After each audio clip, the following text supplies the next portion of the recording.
បាទសួស្តីនេះជាកម្មវិធីឆ្លើយសំណួរទិដ្ឋាការអាមេរិកសំណួរសួរថាខ្ញុំអត់ធ្វើការទេខ្ញុំបានមករស់នៅស្រុកខ្មែរជាង10ឆ្នាំហើយរៀបការជាមួយប្រពន្ធក្មេងមានកូនម្នាក់អាយុ5ឆ្នាំទទួលបានសញ្ជាតិនិងប៉ាសពតអាមេរិកកាំងហើយតើខ្ញុំអាចធានាប្រពន្ធទៅរស់នៅសហរដ្ឋអាមេរិកបានដែរឬទេបាទគាត់ទៅនៅស្រុកខ្មែរហើយតែឥឡូវគាត់អាចធានាប្រពន្ធបានដែរឬទេបាទចម្លើយគឺបានអ្នកដែលមានសញ្ជាតិអាមេរិកកាំងនិងអ្នកមាន Green Card អាចធានាប្តីឬប្រពន្ធរបស់ពួកគាត់មករស់នៅសហរដ្ឋអាមេរិកបានដោយស្របច្បាប់ករណីអ្នកមានសញ្ជាតិអាមេរិកកាំងរស់នៅក្រៅសហរដ្ឋអាមេរិកយូររស់នៅក្រៅអាមេរិកបានថានៅវៀតណាមនៅចិននៅថៃនៅខ្មែរក៏ដោយយូរហើយមិនបានធ្វើការងារបង់ពន្ធជូនរដ្ឋាភិបាលអាមេរិកក៏ដោយក៏ពួកគាត់មានសិទ្ធិដាក់ពាក្យធានាប្តីឬប្រពន្ធរបស់ពួកគាត់មករស់នៅសហរដ្ឋអាមេរិកបានដូចគ្នាបាទធានាបានដូចគ្នាចំពោះករណីខាងលើលោកអ្នកមានកូនជាមួយគ្នាដូច្នេះអាចនិយាយបានថាលោកអ្នកមានភ័ស្តុតាងស្នេហារឹងមាំលោកអ្នកអាចរៀបចំឯកសារនិងប្រមូលភស្តុតាងនានាដាក់ធានាប្រព័ន្ធលោកអ្នកបានគ្រប់ពេល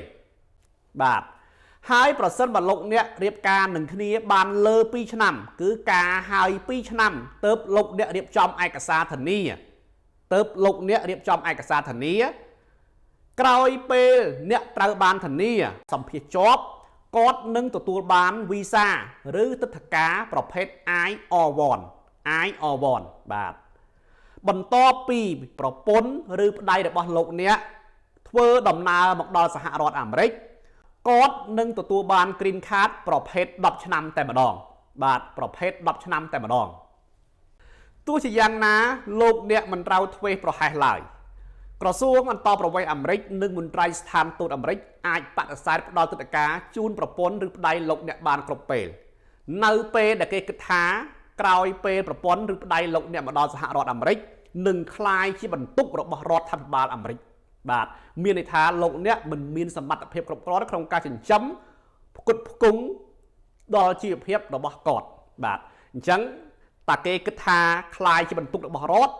ដោយសារលោកអ្នកមិនបានធ្វើការមិនបានបង់តាក់ជូនរដ្ឋអីហ្នឹងអញ្ចឹងគេអាចបដិសេធវីសាបាន